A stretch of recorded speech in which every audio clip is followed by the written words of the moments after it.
agua es un bien tan necesario como limitado. El cambio climático está exacerbando tanto la escasez de este recurso como los peligros relacionados con él. Hablamos de inundaciones y sequías. Y es que el aumento de las temperaturas altera los modelos de precipitaciones y el ciclo del agua. Lamentable pero cierto. Un informe de la ONU del pasado año precisa que en el mundo 2.000 millones de personas no tienen acceso a agua potable segura y aproximadamente la mitad de la población mundial sufre una grave escasez en algún momento del año. Y lo peor es que se espera que las cifras vayan en aumento debido al acelerado cambio climático y al crecimiento de la población, según acota la Organización Meteorológica Mundial.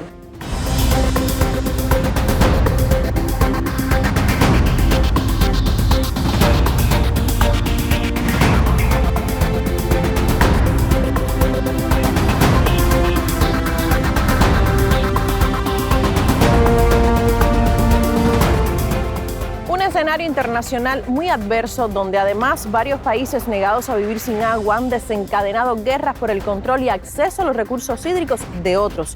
En lo que va de siglo, los conflictos por agua ya son más de 1000. Naciones como Yemen, Irak, India, Somalia y Nigeria viven esa pesadilla como el pueblo palestino, el que hace años también tiene al agua en el centro del conflicto árabe-israelí. A los palestinos les cuesta ceder ese líquido aun y cuando los acuíferos y las cuencas fluviales les pertenecen. Naciones Unidas ha llamado más de una vez a establecer mecanismos internacionales para evitar la crisis mundial y la Agenda 2030 promueve en su ODS 6 garantizar la disponibilidad de agua, su gestión sostenible y el saneamiento para todos. Sin embargo, este recurso natural en el planeta está en graves problemas, como lo aseguró Antonio Guterres, secretario general de la ONU, durante la conferencia sobre el agua celebrada en Nueva York en 2023. En modo TVT presentamos sus palabras en el reporte de una televisora extranjera. En la conferencia de Naciones Unidas sobre el agua, celebrada en Nueva York, se acordaron casi 700 compromisos para proteger el mayor bien común del planeta. We've broken the water cycle, destroyed ecosystems, and contaminated groundwater. Nearly 3 out of 4 natural disasters are linked to water. I see 4 key areas to accelerate results and change the present situation. First, closing the water management gap. Governments must develop and implement plans that ensure equitable water access for all people while conserving this precious resource. And I also call on countries to work together across borders to jointly manage water. Now is the moment for game-changing commitments to bring the Water Action Agenda to life. ¿Cómo Cuba garantiza la calidad del agua y cómo protege este recurso?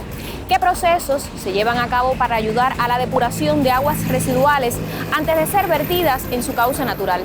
Aquí también te lo contamos.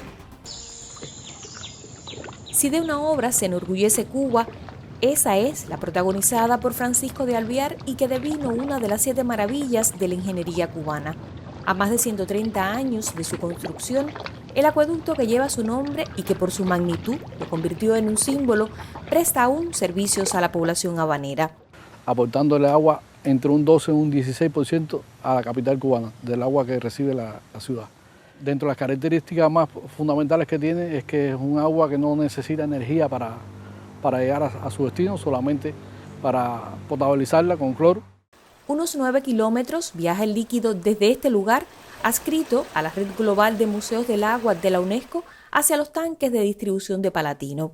Y otra característica significativa que tiene es que la diferencia de nivel que hay desde la taza hasta los tanques palatinos solamente son 2 metros, una pendiente de 1 en 5000, que para aquella época era un reto bastante complicado y difícil. Esta agua fresca, limpia, de buen paladar, o sea, muy buena, y solamente lo que se hace es clorarla. De preservar la calidad del agua que emerge de los manantiales de Vento y otras fuentes en el país, se ocupa igualmente el Instituto Nacional de Recursos Hidráulicos. La gestión de riesgos asociados a la calidad del agua es uno de los 4 principios rectores dentro de la Política Nacional del Agua aprobada en el año 2012. Cuba mantiene un estricto control y vigilancia del monitoreo de la calidad del agua. Para esto cuenta con una red de calidad de las aguas. Conseguir que el agua siga siendo un bien accesible depende de esfuerzos nacionales por hacer un uso adecuado, reducir la contaminación y potenciar la regeneración de los cuerpos de agua. Nuestros cuerpos de agua están expuestos constantemente a la contaminación y una de las principales fuentes de la contaminación son todas las fuentes contaminantes que tienen que ver con la actividad industrial. Para eso, el Instituto Nacional de Recursos Hidráulicos cuenta con un inventario actualizado de todas las fuentes contaminantes que afectan a las aguas terrestres.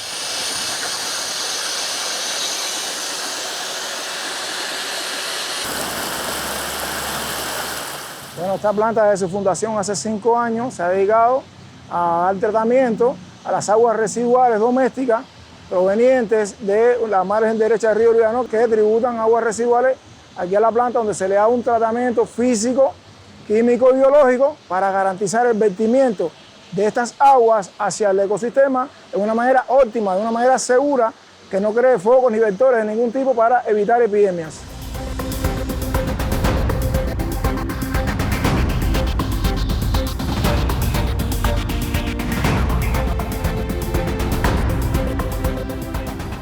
Nosotros hacemos muestreo de la entrada, la salida y algún que otro equipo según sea el proceso tecnológico, que tenemos siempre muy a la vista los reactores, que es la parte fundamental de este proceso de la planta, del proceso tecnológico. El funcionamiento de la planta de tratamiento de aguas residuales Luyano 4 ya tiene un positivo impacto socioeconómico y ambiental. Son 3 turnos de trabajo que trabajan 24 por 24. Está nuestra planta trabajando, garantizando la clarificación y purificación de esta agua residual para que pueda ser vertida al cuerpo receptor, en este caso el río Luyano, que forma parte de un conjunto de plantas que van a tributar junto con el río Luyano el agua que llega a la bahía. Para lograr un porvenir de aguas limpias de aquí a 2030, Cuba necesita sensibilizar más a su población, mejorar la calidad del agua y aumentar su reciclaje para hacer frente a la previsible escasez del líquido en un futuro próximo. Se dice que al gestionar el agua de forma sostenible se mejora la producción de alimentos y energía, se contribuye al trabajo digno y al crecimiento económico. Además, se preservan los ecosistemas acuáticos y su biodiversidad y se lucha contra el cambio climático.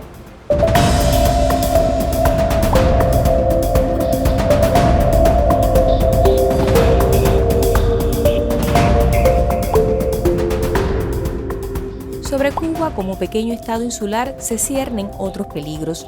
¿Cuáles son los principales desafíos de la isla? ¿Cómo la mayor de las Antillas trabaja en el cumplimiento del Objetivo de Desarrollo Sostenible número 6? ¿En qué estado se encuentran los recursos hídricos del país?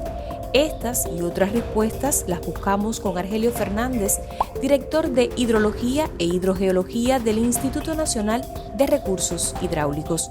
El Instituto Nacional de Recursos Hidráulicos estableció desde hace ya algunos años el Programa Integral de Desarrollo Hidráulico Cubano hasta el año 2030, el cual de cierta forma da respuesta al cumplimiento de la Agenda 2030 de Desarrollo Sostenible de las Naciones Unidas.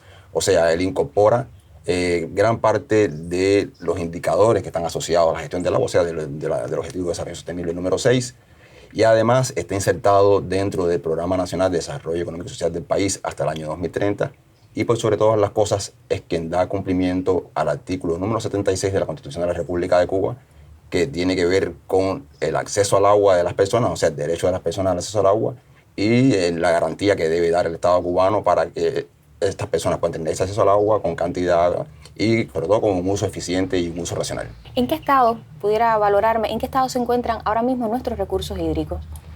Mira, Cuba, por encima de todas las cosas, hay que empezar diciendo siempre que dispone de un recurso natural limitado y además escaso. O sea, nosotros dependemos de la lluvia que nos cae del cielo, o sea, no tenemos ni ríos transfronterizos, ni tenemos acuíferos internacionales, o sea, sencillamente el agua la lluvia que recibimos, que es nuestra única fuente de renovación anual del recurso, es la que luego escurre y llena nuestros embalses y es la que también infiltra y permite luego hacer la extracción de agua subterránea. O sea, ese recurso para nosotros es limitado y por tanto poderlo usar racionalmente, con eficiencia, es nuestro gran reto y es nuestra gran meta.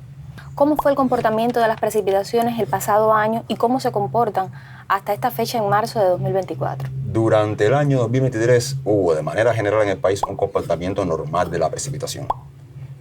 Llovió incluso por encima de la media histórica, pero esto ya hace mucho tiempo que no lo indica todo. ¿Sufrimos estrés hídrico? El estrés hídrico, y es bueno aclararlo acá, sobre todas las cosas es un indicador de escasez de agua y no de sequía. El estrés hídrico está considerado dentro de los Objetivos de Desarrollo Sostenible, o sea, dentro del Objetivo 6, como un indicador que mide la relación entre la extracción de agua que se puede hacer y la parte o la porción del recurso renovable que me queda luego que yo garantizo las demandas hídricas ambientales.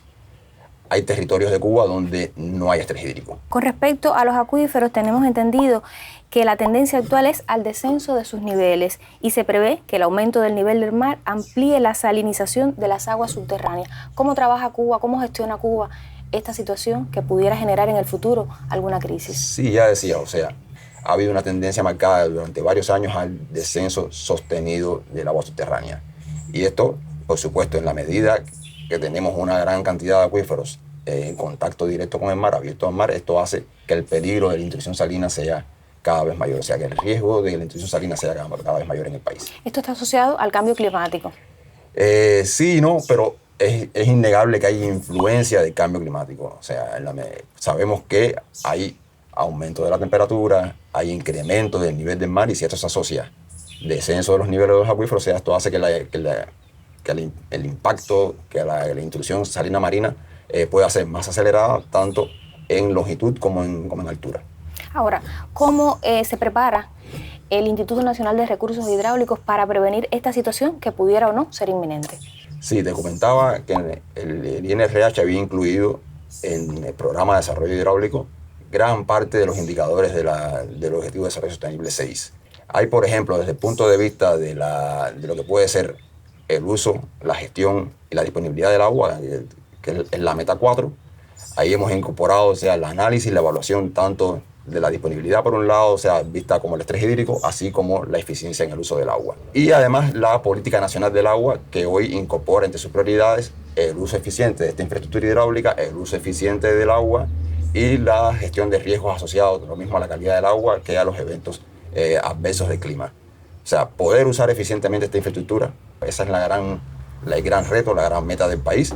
Y, por supuesto, la gran meta del Instituto Nacional de Recursos Hidráulicos como gestor de la actividad hidráulica en el país. Ahora, después de tantos años, que esta tasa de eventos se mantenga activa, es un símbolo, es un logro, es una meta alta que tiene Cuba como país en toda la gestión hídrica que ha estado haciendo. ¿Cuánto representa esto para ustedes y para la población cubana? Sobre todo de la capital, porque este es una obra ingeniera que está ubicada en la capital del país. Hoy que se habla de temas como la gestión sostenible de los recursos hídricos, la gestión de riesgos, etcétera, nosotros decimos que eso empezó mucho antes.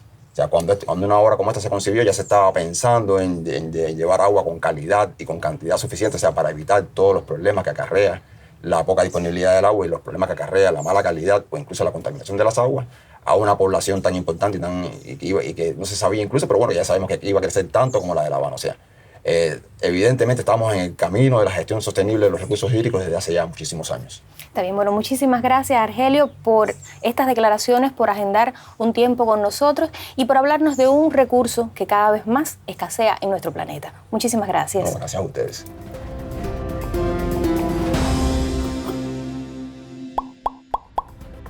El acceso al agua, el saneamiento y la higiene son un derecho humano. Es por ello que constituye un elemento esencial para alcanzar los objetivos de desarrollo sostenible y otros relevantes en los ámbitos social, medioambiental y económico. Cuidar del agua del planeta es todo un reto. Por hoy sellamos el tema. Agende con nosotros un encuentro cada semana para compartir visiones de la realidad de esta isla. Consúltenos a través de las múltiples pantallas de Cuba Visión Internacional.